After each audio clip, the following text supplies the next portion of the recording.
José Simeón Cañas de El Salvador, en donde imparte diversos cursos dentro del mismo departamento. Ha sido profesor visitante en la Universidad de Swarthmore College en California, Estados Unidos, y en la Universidad de Granada, España.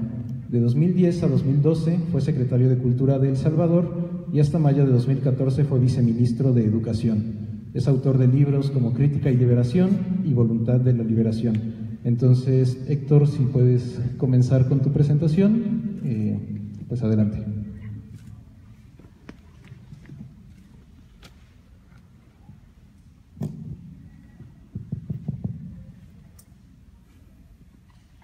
Muchas gracias y gracias también a los organizadores de la cátedra. Gracias por invitarme a participar en este coloquio sobre noviembre. Se llama La vigencia de noviembre, que es una novela de Jorge Galán.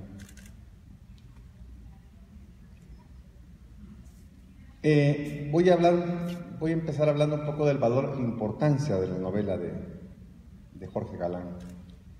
Y para empezar, recojo y destaco los principales motivos del jurado de la Real Academia Española para justificar el premio RAE concedido a noviembre en su edición correspondiente a 2016 como la mejor edición española.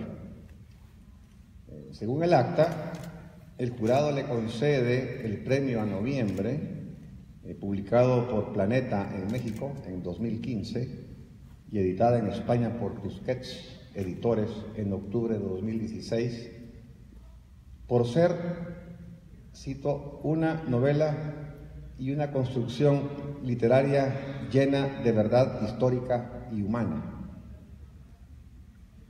También se valora en el acta del jurado la escritura eficaz y poética de este libro, cuyo autor, Jorge Galán, ha sido galardonado con anterioridad por varias de sus obras poéticas: El Círculo, 2014, El Estanque Colmado, 2011, Breve Historia del Alba, 2007, y narrativas, entre las que figuran cuentos infantiles y la novela La habitación al fondo de la casa, 2013. A esta edición del premio, según se recogía en sus bases, solo podían concurrir obras impresas por primera vez en 2014 o 2015. La candidatura ganadora fue presentada por la Academia Salvadoreña de la Lengua. De las 11 aspirantes, cada una avalada por un mínimo de 3 académicos numerarios de la Real Academia Española o de las Academias de la Lengua, había 5 procedentes de España y 6 de corporaciones de Latinoamérica, las de México, El Salvador y Colombia.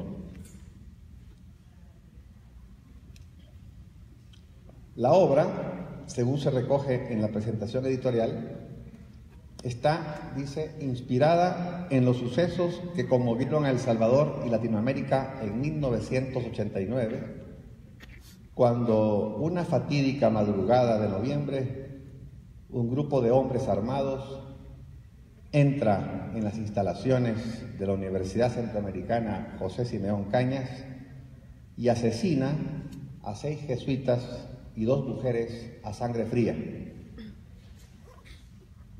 Y efectivamente, ¿no?, en la madrugada del 16 de noviembre de 1989, Ignacio Yacuría, 5 de sus compañeros jesuitas y 2 mujeres salvadoreñas eran asesinados por militares salvadoreños del batallón Atlacatl, un batallón élite del ejército entrenado por asesores militares estadounidenses y bajo las órdenes del coronel Guillermo Benavides.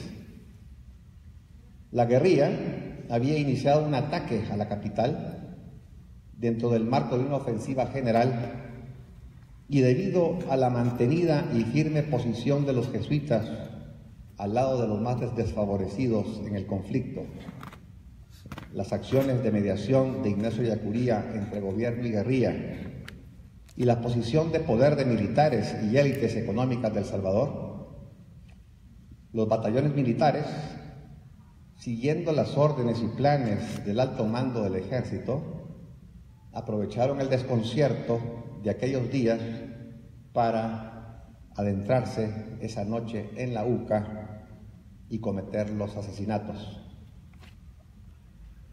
2 años después, en 1991, y gracias a la presión internacional, se juzgó a los soldados que llevaron a cabo la acción asesina, aunque al final solo se condenó a 2 oficiales, los que estaban al mando directo de la operación. Por la matanza fueron juzgados un coronel, 3 oficiales y 5 soldados. Solo el coronel Benavides y el teniente Mendoza fueron condenados a 30 años.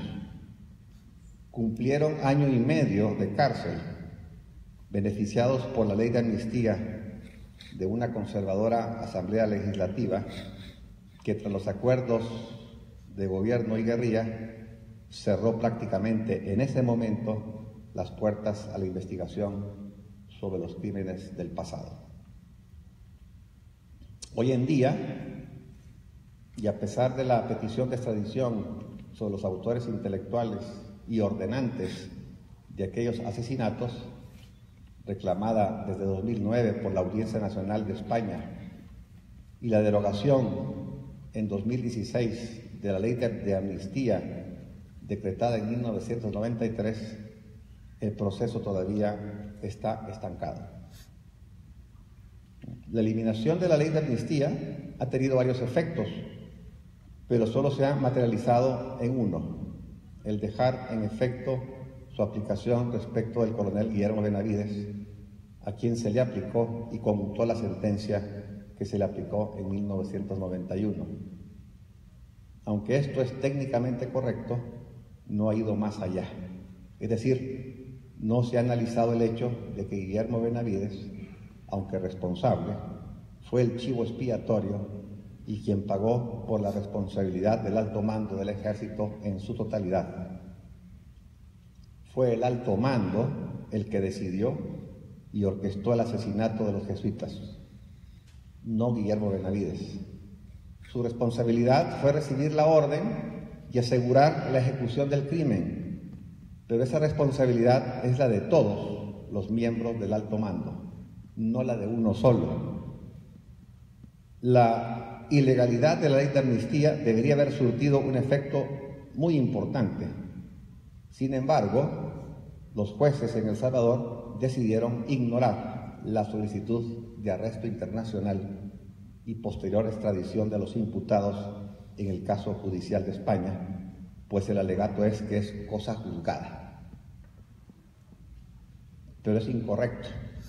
Al no haber ley de amnistía, ya no hay obstáculo para no extraditarles, o en su caso, para no juzgarles en El Salvador. Entonces seguimos todavía esperando justicia en este caso.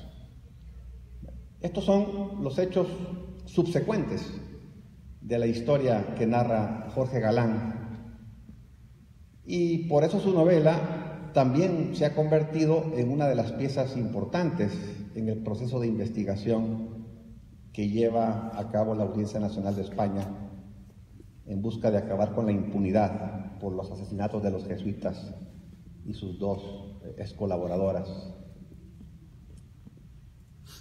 La historia de Jorge Galán parte de una premisa literaria que supera el género de la novela, integrando cierto perfil periodístico y de investigación.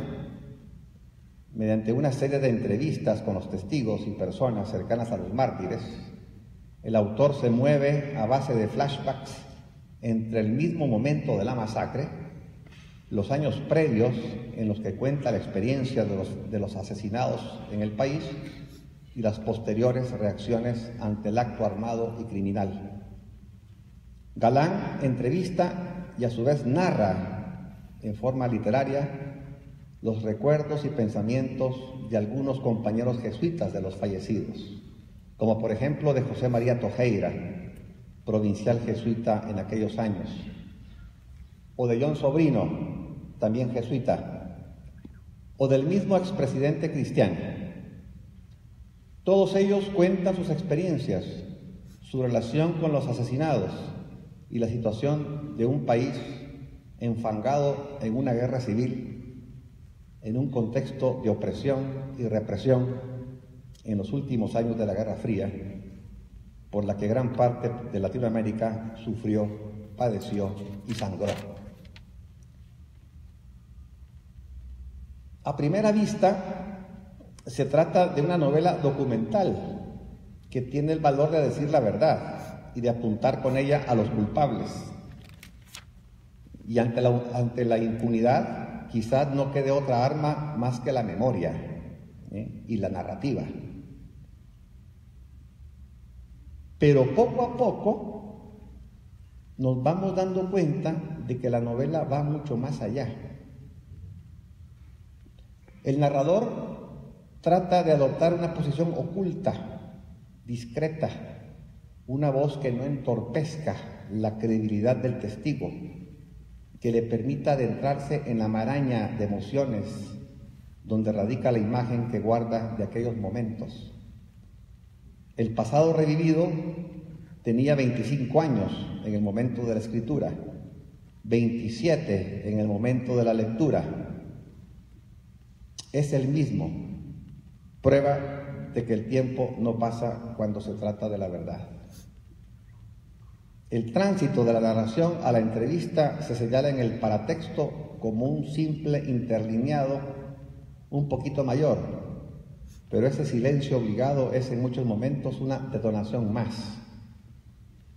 Jorge Galán maneja perfectamente el rito de la tensión y nos lleva a esos vacíos con su mano puesta en nuestra espalda, y lo hace como los buenos narradores, sin que se note apenas la aguja que teje las piezas de la tela.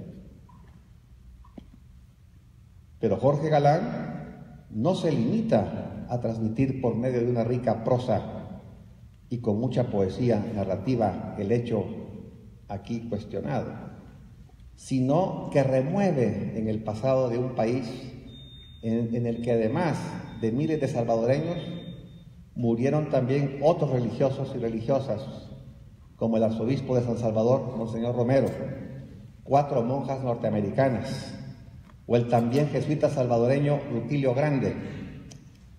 También invierte páginas y literatura en buscar los porqués, las causas y sobre todo la impunidad con la que históricamente han disfrutado ciertas élites económicas y los militares de un país que ya en 1932 sufrió uno de los exterminios de indígenas más sangrantes del continente en una guerra abierta por el control de las tierras entre terratenientes, militares y los propios pueblos originarios.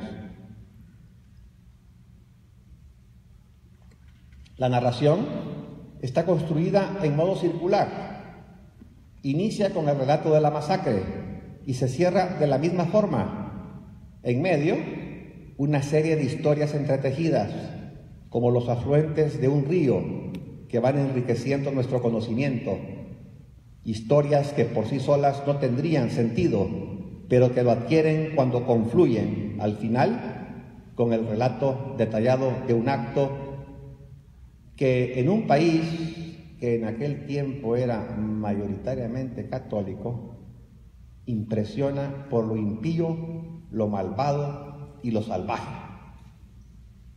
El concepto religioso de pecado adquiere aquí una encarnación y una materialización mucho más impresionante, porque quienes cometen el sacrilegio de asesinar a sus propios sacerdotes son al mismo tiempo fieles católicos de la Iglesia que profanan, como los mismos que alentaron y planearon el asesinato de Monseñor Romero. Recordemos, ¿verdad?, la justificación de su beatificación por parte del Vaticano se fundamentó en lo que se denominó odio a la fe, de parte de los que planearon y perpetraron su asesinato. Como se preguntaba Dante Liano, en el periódico de Guatemala se preguntaba lo siguiente: ¿tendrán paz en sus corazones los que imaginaron la masacre? ¿Los que la ordenaron? ¿Los que la perpetraron? ¿Cómo se justificarán delante de su conciencia? Todo el mundo trata de justificar sus perversidades. ¿Lograrán creerse a sí mismos cuando esgriman esas justificaciones ante ese austero tribunal personal? Dentro de la historia se destaca la figura de Tojeira, superior de los jesuitas centroamericanos, quien se ve enfrentado a un suceso que al principio le parece superior a sus capacidades.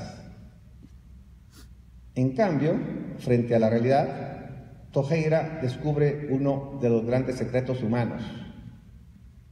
Cuando la historia te lo exige, no eres valiente ni cobarde, simplemente haces lo que tienes que hacer. O no lo haces y tu derrota es eterna. De ese modo se enfrenta con gran valentía al mismo presidente de la República, a los miembros del alto mando, al jefe del Estado Mayor Presidencial, al desanimado embajador de España, a deplorables funcionarios de la Embajada de Estados Unidos y de agentes del FBI, y a varios obispos. A todos les grita, literalmente, que el responsable del crimen es el Ejército Nacional. No obstante, la campaña estatal por hacer creer que fue una acción de los guerrilleros del FMLN. También destaca la figura de Lucía Serna, la única testigo del crimen, una de esas mujeres latinoamericanas que no dudan entre la verdad y el miedo. En medio del terror universal de esa época, afirma su voluntad de atestiguar lo que vio, no obstante presiones e incluso luego de ser secuestrada por los servicios secretos en tierras norteamericanas. Como tantas otras, Lucía Serna es una callada heroína de la historia reciente de América Latina. Un testimonio relevante es el del propio expresidente del gobierno salvadoreño, Alfredo Cristiani, que decide revelar a Jorge Galán sus sospechas de que los miembros del alto mando podrían haber sido los autores intelectuales de la masacre, pero que por el contexto de la ofensiva y ante la falta de pruebas no se les capturó en su momento. En medio de la tragedia hay una historia ridícula, la de Monseñor Romeo Tovar Astorga, presidente de la Conferencia Episcopal Salvadoreña, simpatizante del ejército y febril por la ambición de suceder a Monseñor Rivera y Damas en el cargo de arzobispo del Salvador. Viaja a Roma para hacer trabajo de lobby en favor de los militares. Distribuye entre los cardenales un pasquín en el que se afirma que los culpables del asesinato de los jesuitas son los guerrilleros del FMLN. Ante esta inusitada iniciativa del prelado, el arzobispo Rivera y Damas tiene que ir al Vaticano para entrevistarse con Juan Pablo II. Y este le dice críptico: no se preocupe, yo sé la verdad. Lo cual, en términos diplomáticos, hay que interpretar como no creemos en la versión de Monseñor Tovar. La parte patética de la historia sucede cuando Monseñor Tovar regresa a El Salvador y se encuentra con que el presidente Cristiani había convocado a una conferencia de prensa para declarar que se iba a investigar a los militares. Tovar nunca llegó a ser arzobispo.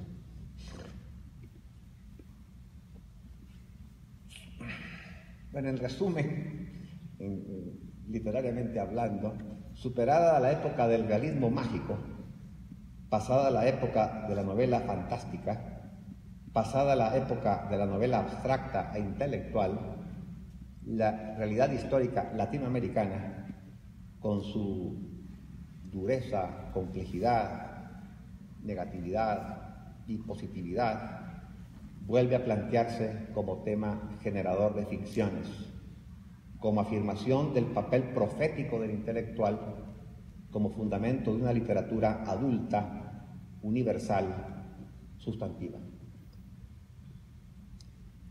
Y se puede terminar para hablar un poco de lo que es el tema, la vigencia de noviembre.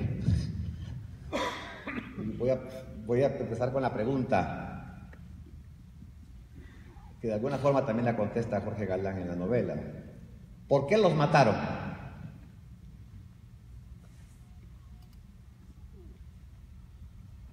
Se pregunta el autor. Y entonces contesta, ¿no? Simplemente, a través de Tojeira, simplemente porque los militares se estaban haciendo ricos con la guerra y no querían que acabara. La guerra es un negocio, responde Tojeira en su testimonio.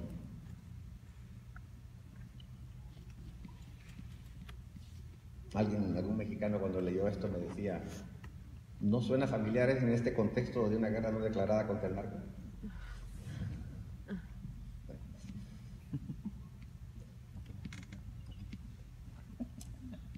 En parte sí, ese pudo ser un motivo inmediato, justificado ideologizadamente por los militares, de que en realidad con los asesinatos estaban combatiendo a los cabecillas de la guerrilla en una situación extrema de donde estaba amenazada seriamente su posición de poder. Pero hay que escarbar más hondo para contestar la pregunta. Es claro que hay varios factores causales de tipo político, ideológico, militar y económico, pero yo solo voy a destacar uno. La masacre vino a culminar una serie de amenazas a muerte y difamaciones contra el equipo de jesuitas y laicos liderados por Ellacuría, incluyendo atentados con bombas en los edificios y a la imprenta de la Universidad Jesuita desde mediados de los años 70 en El Salvador. Hay que mencionar también que Ellacuría y otros miembros de su equipo tuvieron que salir al exilio 2 veces, a mediados de 1977 y a finales de 1980, cuando recibieron información confiable de que iban a ser asesinados en forma inmediata por parte de los escuadrones de la muerte vinculados al ejército salvadoreño. Entonces, por eso es razonable suponer que su asesinato, por lo menos el de Ellacuría, Montes y Martín Baró, se había decidido desde hace mucho tiempo por parte de los grupos de la derecha económica y militar, pero cuya ejecución solo dependía del momento y las condiciones propicias para realizarlo. Momentos y condiciones que los militares encontraron justamente en las fechas mencionadas. Recordemos que a mediados de la década de los años 70, los jesuitas de la UCA habían apoyado una iniciativa gubernamental de transformación agraria en el oriente del país que afectaba de alguna manera el poder de la oligarquía agraria, pero que al final fue abortada por el mismo gobierno militar ante la ofensiva política, económica y mediática por parte de las élites económicas contra dichos intentos de reforma. También la UCA apoyó el golpe de Estado progresista de la Juventud Militar en octubre de 1979, que amenazó por unos meses el orden oligárquico y la dominación militar que se había instaurado en El Salvador desde 1932.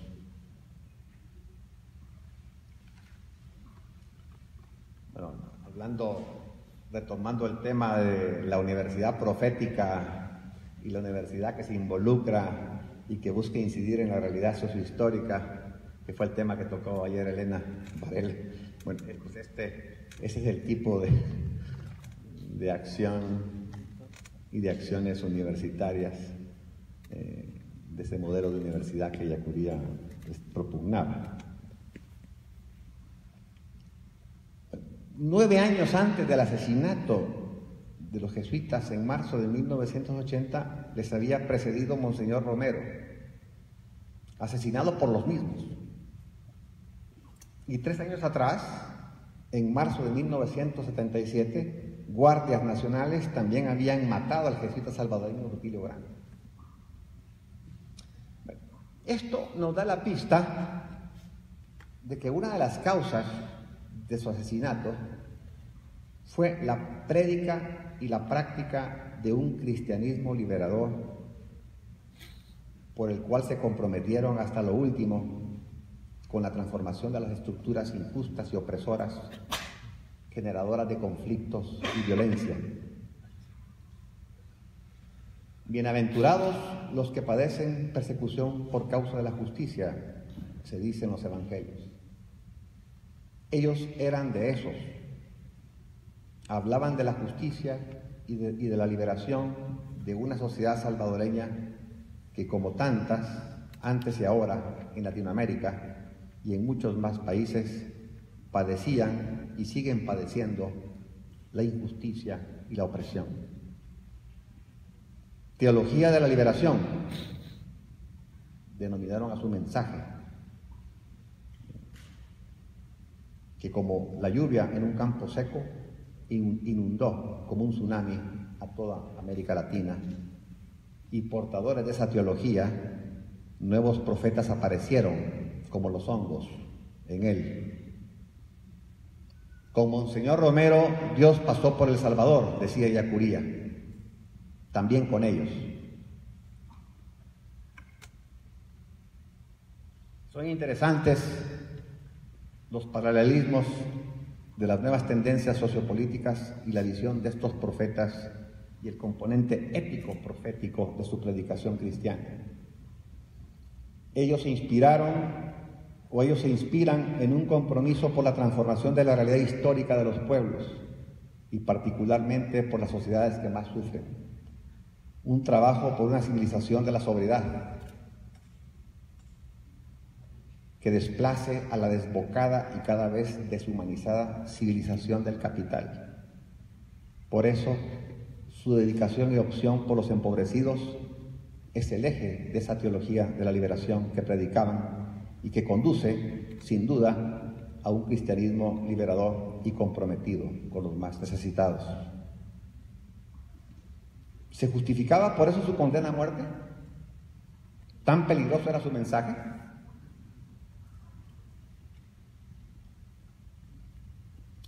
Ciertamente lo era. En palabras de Ellacuría, revertir la historia, subvertirla, lanzarla en otra dirección, sanar esta civilización enferma, superar la civilización del capital, evitar un desenlace fatídico y fatal de la humanidad, bajar a los pueblos crucificados de la cruz. Estas expresiones eran muy fuertes en aquella sociedad y en aquel contexto, y lo siguen siendo en el contexto y en las sociedades de hoy, en América Latina y en otras partes del mundo. Monseñor Romero, los jesuitas, mártires de la UCA y otros como Rutilio Grande nos muestran una iglesia de la misericordia y compasión.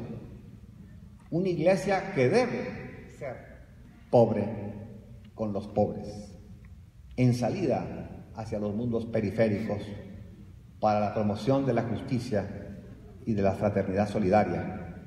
Una iglesia y un Dios de la vida frente a los ídolos de la muerte, como son el poder, la riqueza, las guerras y violencias que generan víctimas y pobres.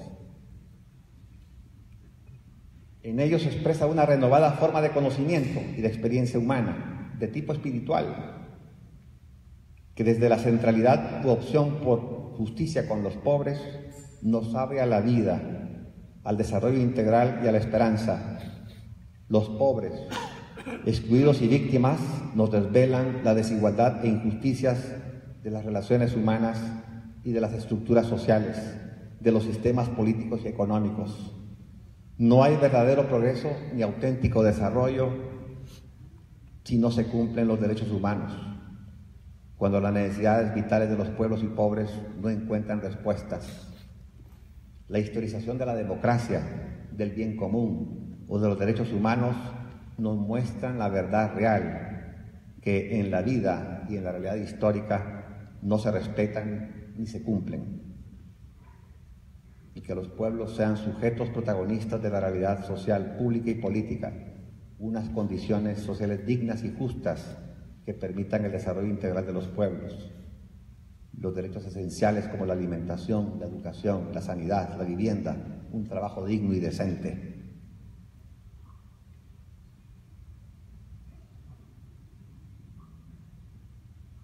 Bueno, ¿cómo estamos? ¿Está bien? Bueno, voy a dejar aquí. Gracias.